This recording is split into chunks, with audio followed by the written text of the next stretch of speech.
토저의 나는 진짜인가 가짜인가 제20장 진짜는 과거의 후회를 버리고 주님과의 교제에 힘쓴다.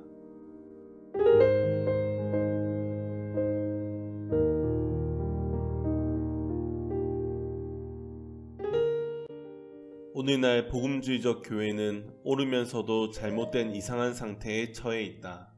여기서 옳고 그름을 가르는 시금석은 사소한 것 같아 보이는 표현의 차이와 관련된다. 성경을 옳고 그름의 척도로 삼아 판단한다면 복음주의자들은 그들의 신조에 있어서는 옳다. 심지어 회의주의자 벤켄도 만일 성경이 진리라면 근본주의자들이 옳다라고 말했다. 비록 성경을 믿지는 않았지만 그는 근본주의자들이 주장하는 기본 교리들이 성경의 교훈과 일치한다는 것을 통찰할 만큼 지혜로웠다.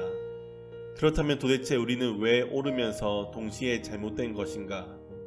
그것은 우리가 saved라는 단어 뒤에 from이라고 표현하는 경우와 to라고 표현하는 경우를 균형 있게 강조해야 하는데 실제로 그렇지 못하기 때문이다. 오랜 세월 동안 우리는 진리를 담고 있는 문자를 굳게 붙들면서도 진리의 본래의 뜻으로부터 멀어져 왔다. 그 이유는 우리가 무엇을 향한 구원이 아니라 뭐뭐로부터의 구원에만 집착했기 때문이다. 바울은 데살로니가 후서에서 이 두 가지 개념의 상대적인 중요성을 균형 있게 제시한다. 너희가 어떻게 우상을 버리고 하나님께로 돌아와서 사시고 참되신 하나님을 섬기며 그의 아들이 하늘로부터 강림하심을 기다린다고 말하니 그리스도인은 그의 과거의 죄들로부터 구원받았다. 과거의 죄들에 관한 한 그는 이제 더 이상할 것이 없다. 그는 이제 그것들을 잊어버리면 된다. 마치 아침이 밝아오면 밤을 잊어버리듯이 또한 그는 장차 임할 하나님의 진노로부터 구원받았다. 이것에 관한 한 그는 이제 더 이상 할 것이 없다. 하나님의 진노가 임할 것이지만 그와는 아무 상관이 없다. 죄와 하나님의 진노는 서로 인과관계에 놓여 있다. 그리스도인에게 있어서는 죄가 사라졌으므로 진노도 사라졌다. 그의 과거의 죄들은 부정적인 것들이다. 그런데 이런 부정적인 것들에만 몰두하는 것은 부정적인 삶을 사는 것이다. 그런데 유감스럽게도 많은 열심 있는 신자들이 이렇게 살면서 대부분의 시간을 보낸다. 그러나 우리는 부정적인 것들이 아니라 긍정적인 것들과 더불어 살도록 부름받았다. 우리의 영혼이 건강해지는 것도 우리가 긍정적인 것들에 몰두할 때이다. 영적 생명은 부정적인 것들을 먹고 살 수 없다. 회심 이전의 삶의 악한 것들을 계속 언급하는 사람은 완전히 잘못된 방향을 향하고 있는 것이다. 이런 사람은 육상 선수가 경기 중에 고개를 뒤로 돌리면서 달리는 것과 마찬가지이다. 그리스도인의 과거는 그에게 가장 덜 중요한 것이다. 그에게 가장 중요한 것은 미래이다. 바울이 때때로 그랬던 것처럼 그리스도인은 때때로 과거의 삶을 돌아보며 부끄러움을 느낄 수 있다. 그러나 그것은 어디까지나 잠깐 흘깃 보는 것이어야 한다. 시선을 고정시켜서 과거를 응시해서는 안 된다. 우리가 계속적으로 응시해야 할 것은 하나님이시며 장차 나타날 영광이다.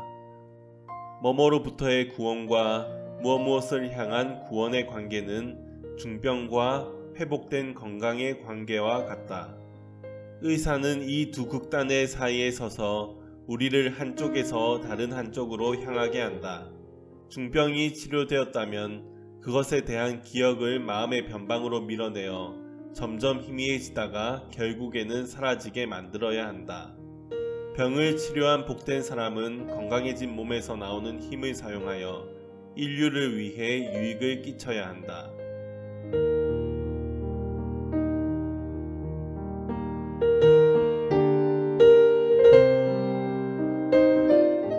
많은 사람들은 중병에 대한 기억이 계속 그의 정신을 지배하도록 허락한다. 그리하여 몸의 병이 치료된 후에도 과거처럼 자신이 약하다는 생각에서 헤어나오지 못한다. 즉, 그들은 몸이 충분히 회복되었지만 과거의 기억에 사로잡혀서 한 발짝도 앞으로 나가지 못한다. 그러나 다행스럽게도 망각의 기술이 있다. 모든 그리스도인들은 이 기술에 숙달되어야 한다. 우리가 그리스도 안에서 장성한 사람이 되려고 한다면 뒤에 있는 것을 반드시 잊어버려야 한다. 하나님이 우리의 과거를 효과적으로 처리하셨다는 것을 믿지 못한다면 우리에게는 소망이 없다. 50년 동안 우리의 죄에 대하여 슬퍼한다 할지라도 죄를 없앨 수 없다. 그러나 하나님이 우리의 죄를 사하시고 우리를 깨끗하게 하셨다면 우리는 죄의 문제가 해결된 것을 믿어야 한다. 그리고 더 이상 쓸데없이 슬퍼하느라고 시간을 낭비해서는 안 된다. 우리의 가슴 속에 품고 살았던 죄의 짐이 갑자기 없어졌다고 해서 우리가 진공 상태에 빠지는 것은 아니다. 우리의 죄와 실패가 사라진 빈 공간으로 성령님이 전혀 새로운 것들을 가지고 들어오신다. 즉, 그분은 새 생명, 새 소망, 새 관심, 새로운 목적을 위해 수고하는 기쁨을 가지고 들어오신다. 무엇보다도 감사한 것은 기쁨으로 충만한 우리 영혼의 눈을 돌릴 수 있는 새로운 대상이 우리에게 생겼다는 것이다. 이제 하나님은 회복된 정원을 채우신다. 그러므로 우리는 두려움 없이 그 정원 안을 걸으며 하루 중 선선한 때에 그분과 교제를 나눌 수 있다. 이제 우리는 현대의 많은 그리스도인들의 연약함이 왜 발생하는지를 알 수 있다. 그들은 중요한 것이 무엇인지 모르기 때문이다. 다시 말해서 그들은 그들이 무엇을 향해서 구원받았는지를 모른다. 그들은 구원받은 목적이 하나님을 알아 생명의 세기를 통해 그분의 영광의 임재 안으로 들어가서 영원히 거하는 것임을 모른다. 하나님은 우리가 언제나 하나님만을 생각하면서 살도록 하기 위해서 우리를 부르셨다. 무한한 신비와 위엄을 가지신 삼위일체 하나님이 우리의 하나님이시고 우리는 하나님의 것이다.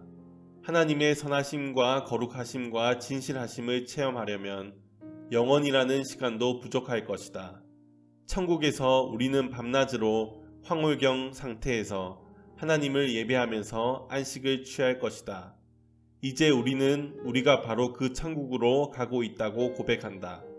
장차 천국에서 하나님을 예배할 것처럼 지금 이 땅에서도 예배하면 어떨까?